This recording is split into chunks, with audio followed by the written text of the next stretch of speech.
tempo que a água ficou? Foi coisa rápida, ó. Eram umas 6 horas da manhã, começou a encher o rio. Na sexta-feira? Foi na sexta, foi. Na sexta-feira. Começou a encher, aí todo mundo, não, mas não vai encher não. Daqui a pouco começou a passar por aí, por cima da rua, e alagou tudo aí. Então os moradores viram, né? Nós vimos a água subindo, mas ninguém não achou que ia acontecer o que aconteceu. De repente, assim, subiu de vez. Entra aqui pra vocês verem agora da minha caixa d'água. Entrou até aqui, ó. O armário como é que tá, ó. O mais baixo foi aqui, ó. Ficou faltando um palmo pra chegar em cima da mesa. A geladeira meiou. O fogão não meiou porque eu coloquei ele em cima dessa mesa. Aqui, ó. Perdi tudo isso aqui, ó.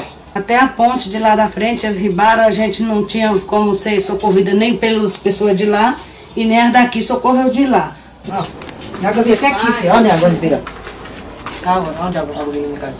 Aqui morreu tudo. Isso aqui tá tudo, ó, tudo inchado, ó. O fogão tá cheio d'água. O fogão não presta mais, só passa a boca de cima só. Não teve nada mais. Alguma coisa? Ninguém veio trazer só água, quiser trazer um cobertor, uma água e o que mais? Isso era cesta pra nós. Uma cesta, uma coberta e um colchão e água. Nós tô precisando de tudo, filho, não é só isso. Turma da escola, filho. 11 horas passa a turma da escola. Vê se vem algum filho da mãe aqui, ó, pra cortar esses matos aí, ó. Tem então maquininha. Mandar alguém, né? Tem que pagar, a gente paga pra cortar isso aí, ó. 11 horas a mina foi estrupada lá no começo. Tem uma baita pedra lá no tubo, lá, fala, ver, a tubo tá lá, uma pedra desse tamanho.